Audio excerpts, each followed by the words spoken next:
오늘 우리는 세례 요한 세 번째 말씀을 한번 돌아봅시다. 세례 요한은요, 정말 참 신비한 사람입니다. 우리가 그를 성경 전체 문맥에서 바라보게 되면요, 여인이 난 자 중에 세례 요한보다 큰 자가 없다라고 하는 예수님의 말씀이 옳다라는 것을 알게 됩니다. 그는 구약의 마지막이면서 신약의 시작입니다. 구약의 문을 닫으면서 동시에 신약의 문을 여는 사람이에요. 그는 선지자 중에 선지자였던 엘리야의 영으로 세상에 왔어요. 그래서 모든 선지자를 대표하는 구약의 마지막 선지자가 됐습니다. 아울러 그는 이 땅에 오신 예수 그리스도를 세상에 드러내는 중요한 역할을 했습니다. 가장 대표적인 것이 예수님에게 세례를 베푼 거예요. 그리고 그 예수님을 가리켜서 뭐라고 얘기했냐면, 그는 세상 죄를 지고 가는 하나님의 어린 양이다. 자, 이러한 말들을 통해서 예수 그리스도가 우리를 위해서, 우리의 죄를 위해서 대속의 죽음을 당하실 것을 예언했습니다. 아울러 예수님을 뭐라고 했냐면 불과 성령으로 세례를 베푸는 자다. 그래서 우리 믿는 자가 받게 될 성령 세례를 또 예견했습니다. 우리가 사실 이 세례 요한에게서요, 배울 것이 굉장히 많아요. 그런데 이제 오늘 우리가 마지막으로 세례 요한에 대해서 돌아보면서 세례 요한은 자기가 서야 할 자리와 아울러서 그 때를 잘 아는 지혜를 갖고 있는 사역자다. 이런 관점에서 한번 세례 요한을 돌아보도록 합시다. 여러분, 우리 사람에게는요, 누구나 자기가 서야 할 그런 자리가 있습니다. 그래서 가정에서, 또 여러분 직장에서 자기가 맡은 역할로서 자기가 서야 할 자리가 있을 거예요. 아내로서 서야 할 자리가 있고, 남편으로서 서야 할 자리가 있어요. 또 부모로서 서야 할 자리가 있고, 또 자녀로서, 자식으로서 서야 할 자리가 있습니다.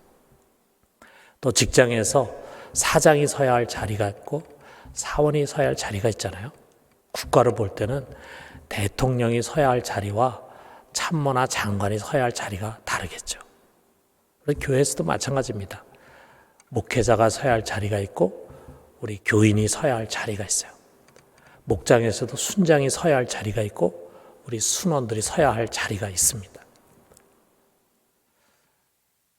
더 넓게 우리가 생각해 본다면요, 이 세상을 창조하신 조물주이신 하나님이 서야 할 자리가 있고, 그에 의해서 만들어진 피조물이 서야 할 자리가 있어요. 그리고 그 사이에 아주 특별한 피조물, 하나님의 형상을 따라서 지음받은 우리 인간이 서야 할 자리가 있어요. 여러분, 자신이 서야 할 자리에 서는 것, 이것이 지혜입니다. 지혜가 없는 사람은 자기가 서야 할 자리에 서질 않고 자기가 서서는 안 되는 자리에 서요. 자, 그런가 하면 또 여러분, 우리에게 때가 있어요. 우리가 말해야 할 때가 있고 침묵해야 할 때가 있잖아요. 칼을 들고 싸워야 할 때가 있고 화친을 청해야 할 때가 있습니다. 나서야 할 때가 있고 물러서야 할 때가 있어요. 살아야 할 때가 있고 죽어야 할 때가 있어요. 참 이 때를 잘 분별하는 사람이 정말 지혜로운 사람이죠. 미련한 사람은 자신이 서야 할 자리와 아울러서 때를 분간하지를 못합니다. 자, 그런 점에서 요한은요, 우리에게 아주 소중한 지혜를 일깨워줍니다. 세례 요한은 그야말로 오랜 가뭄 끝에 내린 은혜의 단비와 같이 영적으로 메마르고 다 타버린 유대인들 속에 나타난 영적인 지도자였어요. 자, 오랜 광야 생활로 단련된 그의 영성은요, 사람들을 감동시킬 힘이 있었습니다. 또 그가 전하는 메시지는 사람의 말이 아니라 하나님께서 주신 하나님의 말씀이었기 때문에 유대 전역의 사람들을 움직여서 그들로 하여금 세례받는 자리에 나오게 했습니다. 자, 그의 이름이 온 유대 땅에 알려지면서 많은 사람들이 요한의 제자가 되고 싶어 했어요. 그래서 요한이 많은 제자들을 거느리게 됐습니다. 심지어는 이 요한을 메시아라고 생각하는 사람들도 있었어요. 그러니까 그의 인기가 그 당시에 유대 땅에서 정말 최고의 정점을 찍었던 때였다. 그리고 그의 이러한 인기와 신망이라고 하는 것이 그 당시에 종교 지도자들에게는 큰 부담으로 여겨졌어요. 자, 그런데 예수님이 세례를 받고 난 다음에 이제 공생애를 시작하십니다. 그러면서 상황이 바뀌어졌어요. 예수님의 입에서 나오는 그 은혜스러운 말씀을 듣기 위해서 사람들이 몰려들었습니다. 더 나아가서 예수님은 이 세례 요한과는 달려 병을 고치시고 귀신을 쫓고 그리고 또 기적을 행하셨어요. 이렇게 능력이 같이 수반되는 말씀을 들으면서 사람들이 그것을 권세 있는 세교훈이다 이렇게 이야기를 했습니다. 자, 유대 백성들의 관심이 이제는 예수님께로 향하는 거예요. 그에게 나와서 세례를 받는 사람이 많아지면서 이제 점차로 세례 요한에게 나와서 세례받는 사람들이 줄어들게 됐습니다. 자, 이거를 가장 민감하게 이제 받아들인 것은 세례 요한의 제자들이었어요. 그들이 선생님을 찾아서 요한을 찾아서 이렇게 말합니다. 26절에 보니까 랍비여 선생님과 함께 요단강 저편에 있던 곧 선생님이 증언하시던 이가 세례를 베풀매 사람이 다 그에게로 가더이다. 전엔 다 우리한테 왔었는데 이제는 다 그에게로 가더이다. 여러분, 이 말 속에 담겨있는 뉘앙스를 우리가 느낄 수 있지 않습니까? 자, 어느 지역에 고깃집이 딱 하나 있어가지고 막 거기에 너무너무 잘 돼가지고 그야말로 인산인해를 이뤄가지고 직원들이 쉴 틈도 없이 일했는데 갑자기 그 옆에 새로운 고깃집이 들어온 거예요. 근데 그게 더 잘 돼. 사람들이 다 글로 가. 손님을 다 뺏겨. 그래가지고 파리를 날려요. 그랬을 때 그 직원들의 마음이 어떻겠어요? 자, 여러분, 보름달이 한밤중에 하늘 중천에 떠가지고 온 세상을 비추면서 찬란한 빛을 뿜었어요. 그런데 새벽이 되고 아침이 되면서 태양이 동쪽에서 힘차게 떠오릅니다. 그러면서 그 보름달은 빛을 잃고 사그라집니다. 보름달같이 찬란하던 요한을 뒤따르면서 큰 자부심을 가졌던 제자들이에요. 우리가 이스라엘에서 가장 탁월하신 영성을 갖고 있는 분을 스승으로 모시고 있다. 그분이 우리의 랍비다 하면서 자랑하고 자긍심을 가졌어요. 그런데 이제 그 달이 빛을 잃어가는 모습을 보면서 분하게 여기고 있는 것입니다. 자, 그랬을 때 이 제자들을 향해서 요한이 27절에 30절에 이렇게 말합니다. 요한이 대답하여 이르되 만일 하늘에서 주신 바 아니면 사람이 아무것도 받을 수 없느니라. 내가 말한 바 나는 그리스도가 아니요 그의 앞에 보내심을 받은 자라고 한 것을 증언할 자는 너희니라. 신부를 취하는 자는 신랑이나 서서 신랑의 음성을 듣는 친구가 크게 기뻐하나니 나는 이러한 기쁨으로 충만하였노라. 그는 흥하여야 하겠고 나는 쇠하여야 하리라 하니라 그랬어요. 자, 우리가 여기서 두 가지 우리 신앙의 지혜를 좀 얻도록 합시다. 첫째는요, 인생의 주인공이 내가 아니라고 하는 사실이에요. 여러분, 사람은요, 저부터 시작해서 여기 앉아있는 여러분 모두가 다 마찬가지일 거예요. 어디서나 자기가 주인공이 되고 싶어 합니다. 누구나 다 기회가 주어지면 장이나 으뜸이 되고 싶어요. 자, 우리 배우들 중에 조연 좋아하는 사람 없습니다. 자신은 만년 조연이라 이렇게 얘기하는 사람도요, 기회만 주어진다면은 주연 자리를 마다할 이유가 없죠. 자, 이것이 모든 인간의 본능이에요. 주인공이 되고 싶어 하고 주연이 되고 싶어 하는 거. 이게 인간의 본능이에요. 여러분, 어디서부터 시작됐는가 우리가 한번 추적해 봐요. 에덴 동산을 한번 생각해 봐요. 우리 인간의 죄는요, 주연이 되고 싶어 하는 데서 시작이 된 거예요. 창세기 3장 5절에 마귀가 뭐라고 유혹합니까? 너희가 그것을 먹는 날에는 너희 눈이 밝아져 하나님과 같이 되어 선악을 알 줄을 하나님이 아심이니라. 하나님과 같이 될 수 있다. 이 말에 솔깃한 거죠. 주인이 되고 싶은 거예요. 자, 죄를 지은 이후에 어떻게 됐습니까? 우리 인간은요, 진짜 참 주인이신 하나님을 망각해. 그리고 스스로 주인이 되는 거예요. 그래서 여러분, 모든 사람들이 가장 철저하게 섬기는 신이 있습니다. 그게 뭐냐? 어떤 종교든지 상관하지 않고 다 공통되게 섬기는 신은 자기라고 하는 신이에요. 자기. 우리가 다 사실은 자기를 섬깁니다. 자기가 중요해요.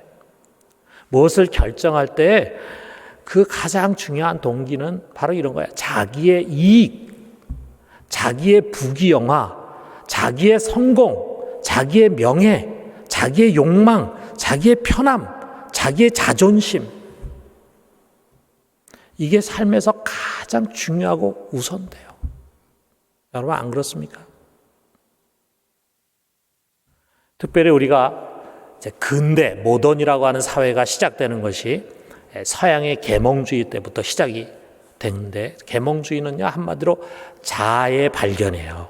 내 속에 이성적인 자아가 있는데 지금까지 이걸 우리가 눈을 감고 있었다. 이 이성적인 자아가 모든 진리의 척도라고 가르쳤어요. 그러면서 개인주의가 발달했습니다. 개인의 행복, 개인의 자유가 최고의 가치를 갖는 거예요. 자, 그러다 보니까 지금 가장 문명이 발달했다고 하는 곳에서 전염병을 통제하지 못하고 굉장히 확산되고 있잖아요. 사실 유럽이나 미국이 어떻게 보면 평균적으로 세계에서 가장 좋은 의료 시스템을 갖고 있음에도 불구하고 이렇게 코로나가 계속 퍼져나가고 하는 이유, 그 이유는요, 어떻게 보면은 개인주의 때문에 그래요. 개인의 자유를 제한하는 것을 받아들이지 않는 사람들이 너무 많아요. 왜냐하면 오랫동안 개인주의, 개인의 행복, 개인의 권리가 법적으로나 사회적으로 너무 존중돼 왔기 때문에 교육도 그걸 가르치는 거예요. 너 개인이 중요하다. 이런 교육을 아이들 속에 어려서부터 심어주는 거예요. 그러니까 우리나라 같이 이렇게 위치 추적하고 이러는 것을 용납하지 못하는 거죠. 자, 여러분, 우리가 신앙으로 돌아와 봐요. 여러분, 신앙이 무엇입니까? 신앙은 내가 믿어서 구원받는 정도가 아니에요. 신앙은 주인이 바뀌는 겁니다. 주인. 나의 참 주인을 우리가 만나는 게 신앙이에요. 그래서 나의 참 주인을 만나면서 이 자기가 주인의 자리에 있었는데 그것이 종의 자리로 내려가는 거예요. 만물의 근원이 되시는 분, 종의 형체로 오셔서 우리를 위해서 죽으시고 부활하신 분, 그리고 승천하셔서 하늘과 땅의 권세를 가지신 분, 다시 오셔서 이 세상을 심판하실 분, 그분이 나의 주인이 아니고 누가 나의 주인 될 수 있겠습니까? 그분이 나의 주인이라는 것을 눈을 뜨고 깨닫게 되는 것이 신앙이에요. 그래서 우리가 그분을 주님이라고 부르지 않습니까? 나의 주님. 그러면서 우리가 그분 앞에 무릎을 꿇고 예배를 드리잖아요. 예배를 드리는 것이 그분 앞에 우리가 절을 하고 무릎을 꿇는 거예요. 그리고 복종하는 것입니다. 이건 신앙이에요. 자, 그런데 여러분, 우리가 분명히 신앙을 갖고 있는데도 자기를 섬기는 그것이 죄의 본질이라고 그랬잖아요. 자, 그러다 보니까 신앙생활을 하면서도 이런 옛 모습을 떨쳐내기가 쉽지 않습니다. 교회 안에서 겉으로는 예수를 주님이라고 분명히 고백합니다. 그런데 실제로는요, 자기를 여전히 섬기는 사람들이 너무도 많아요. 아니, 우리 모두가 다 거기에 해당되는 사람들이야. 정도의 차이가 있을 뿐이지. 우리가 안을 들여다보면은 자기를 위해서 신앙생활을 해요. 자기를 위해서 직분을 사모하고 자기를 위해서 봉사를 해요. 그래서 그러다 보니까 부담이 없고 영광을 받는 자리는 서로 맡아서 하려고 하는데 정말 이름 없이 봉사하면서 부담이 되는 것은 일할 사람 찾기가 어려워요.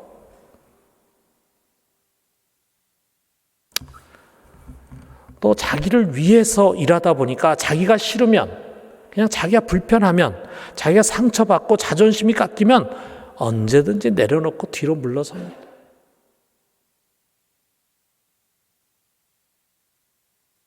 무엇을 하는 것도 자기를 위해서고 그만두는 것도 자기를 위해서예요. 여러분, 어떻게 보면 우리 신앙인들의 삶 속에 여전히 자기라고 하는 그것이 동기고 목적이 되고 있어요. 이런 우리에게 세례 요한이 도전합니다. 그는 자기 존재의 역할이 무엇인지를 분명히 알았어요. 제자들에게 그랬어요. 나는 그리스도가 아니다. 나는 주인공이 아니다. 그는 자신이 예수 그리스도의 나팔수라고 하는 것을 분명하게 말했어요. 주인공이 아니고 영광 받을 자가 아닙니다. 그 결혼식의 예를 들었는데, 자, 우리 결혼식장에 보면은 결혼식장의 주인공이 누굽니까? 신랑 신부잖아요. 이 친구들은 다 들러리에 불과해. 신랑 신부를 기쁘게 하기 위해서 그 자리에 온 거예요. 그날은 신랑과 신부가 기뻐해야 제대로 된 잔치가 되는 거예요. 그런데 좋은 친구는 신부를 맞이해가지고 기뻐서 어쩔 줄 모르는 그 신랑의 음성을 듣고 자기도 기뻐하는 거예요. 자기가 기뻐할 것을 찾는 것이 아니라 신랑이 기뻐할 것을 찾고 신랑이 기뻐할 때 자기도 기뻐하는 거예요. 이 예를 들었잖아요. 이것처럼 세례 요한은요, 예수님의 나팔수고 종이기 때문에 예수님의 기쁨이 자기 기쁨이에요. 예수님이 잘 되는 것, 그래서 더 많은 사람들이 자기에게서 예수님께로 몰려가고, 그래서 그에게서 세례를 받는 것, 그의 말씀을 듣고 은혜를 받는 것, 그것이 자기에게는 행복이에요. 근데 세례 요한의 제자들은 이것을 알지 못하죠. 왜? 그들은 여전히 자기가 주인공이거든요. 자기가 주인공이니까 자기가 섭섭한 거죠. 자기의 것을 잃어버린다 생각하는 거죠. 그게 다 예수에게로 간다고 생각하니까 불편한 거죠. 세례 요한은 예수의 기쁨이 자기의 기쁨이기 때문에 자기의 것을 잃어버리고 예수님에게 많은 사람들이 가는 그것이 자기의 기쁨이 되는 거예요. 예수님을 알고 믿는 여러분, 이런 기쁨을 누리고 있습니까? 여러분의 기쁨은 이런 기쁨입니까? 혹시 지금 기쁨이 없는 것은 여전히 자기를 주목하기 때문이 아닙니까? 아닙니다. 여러분, 내 안에 사는 것은 오직 예수 그리스도입니다. 나의 이 자기가 더 이상 나의 주인이 아니에요. 나의 주인 돼서는 안 됩니다. 예수 그리스도, 그분이 나의 주인입니다. 그렇기 때문에 우리 주님께서 세상에서 영광 받으시는 것이 우리의 영광이에요. 나의 영광이에요. 그분이 세상에서 수치를 당하는 그것이 나의 부끄러움이에요.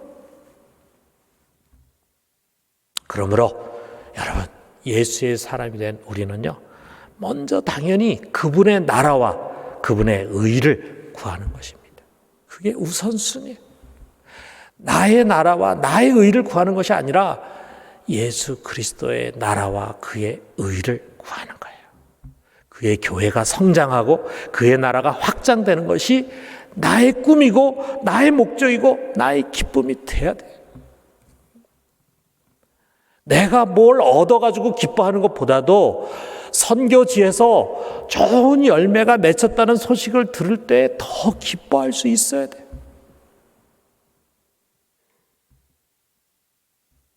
사랑하는 성도 여러분, 예수님이 입술로만이 아니라 우리의 삶 속에서 진정으로 나의 주님이 되기를 주님의 이름으로 축원합니다. 두 번째로는 나는 쇠해야 된다는 사실이에요. 이제 세례 요한이 사라져야 할 때가 됐습니다. 이제 그의 역할은 충분했어요. 그는 그리스도가 오시는 길을 닦는 사람이잖아요. 그가 오심을 선포하는 광야의 소리잖아요. 자, 그가 닦은 길로 이미 주님께서 오셨어요. 그리고 메시아로서 사역을 시작하십니다. 그러면 이제 그의 역할은 끝이 난 거예요. 이제부터 새 언약의 시대가 열리면서 자신은 역사의 뒤안길로 사라지고 잊혀지는 것입니다. 여러분, 이게 참 얼마나 어려운 일입니까? 옛날에 제가 그걸 본 기억이 나는데 아주 인기 절정의 연예인이 TV에 나와서 이야기를 이런저런 대담하는 가운데 자기에게 가장 두려운 것은 언젠가 자신이 사람들 속에서 잊혀진다는 것이다. 그런 얘기를 했어요. 지금 인기 절정에 있는데 그 속에 두려움이 있는 거예요. 언젠가 인기도 시들해지고 그리고 사람들이 나를 잊을 그런 날이 오지 않을까. 그것을 두려워해. 여러분, 자기의 힘이 약해지고 쇠하고 그리고 사람들에게서 그 존재감이 잊혀진다는 거, 이건 누구에게나 다 싫은 일입니다. 인간적으로 힘든 일입니다. 우리 목사들에게 있어서도 마찬가지입니다. 주님을 앞세우고 하나님의 영광이 우리 인간의 궁극적인 삶의 목표가 되어야 한다고 강조하지만 정작 이것을 위해서 자신이 사라져야 한다는 것을 받아들이지 못해요. 자, 그러다 보니까 그렇게 희생하면서 열정을 다해서 세운 교회를 자기 손으로 무너뜨리기가 쉽습니다. 예전에 제가 정말 존경하는 목사님이 있었어요. 오래전에 제가 청년 때 정말 우리 교단에서는 가장 큰 교회를 세우신 목사님이에요. 그분의 영향을 받고 목사가 된 사람도 참 많이 있었어요. 근데 제가 옛날에 이제 과외 선생을 했는데 입주과외를 했어요. 그 집에서 살면서 이제 애를 가르치는 일을 했는데 마침 제가 입주과외한 그 집이 그 교회 바로 담벼락이 다 있는 그런 집이었어요. 그래서 저희 교회는 이제 딴 데 있었기 때문에 주일은 이제 저희 모교회를 갔지만 제가 수요일이라든지 이럴 때는 이제 그 교회를 가끔 갔습니다. 그리고 그 목사님 말씀 들으면서 은혜를 많이 받았어요. 자, 그런데 그런 교회를요, 이 목사님이 은퇴해서 원로 목사가 되면서부터 이제 허물기 시작하는 거예요. 훌륭한 분들이 후임 목사로 왔는데 결국 이 원로 목사님 때문에 오래 있지를 못해요. 자, 이런 일이 반복이 되면서 결국 그 좋은 교회가 시들시들해지고 쭈그러든 거예요. 교인들이 많이 떠나는 거죠. 자, 한국 교회에서 정말 존경받는 목회자로 남았어야 할 목사님이 진짜로 잊혀진 분이 되고 말았어요. 물러서야 할 때 물러서지 못하고 떠나야 할 때 떠나지 못했기 때문입니다. 잊혀지고 사라지는 자리에 서는 것이 힘들어서 결국에 가서는 주님의 몸을 훼손하고 주님의 양들을 떠나가게 하고 결국은 주님을 아프게 하는 사람이 되는 거예요. 여러분, 우리가 요한에게서 이것을 배워야 합니다. 30절에 자, 우리 아주 유명한 말씀 있잖아요. 자, 우리 같이 한번 읽어봅시다. 그는 흥하여야 하겠고 나는 쇠하여야 하리라. 나는 쇠해야 된다. 나는 망해야 된다. 나는 사라져야 된다. 이것을 제자들에게 가르칩니다. 내가 쇠하는 거, 여러분 이거 절대로 쉬운 일이 아닙니다. 매우 어려운 일입니다. 그게 바로 십자가예요. 그러나 그것이 주님을 위한 것이라면은 여러분 우리는 그 십자가를 져야 합니다.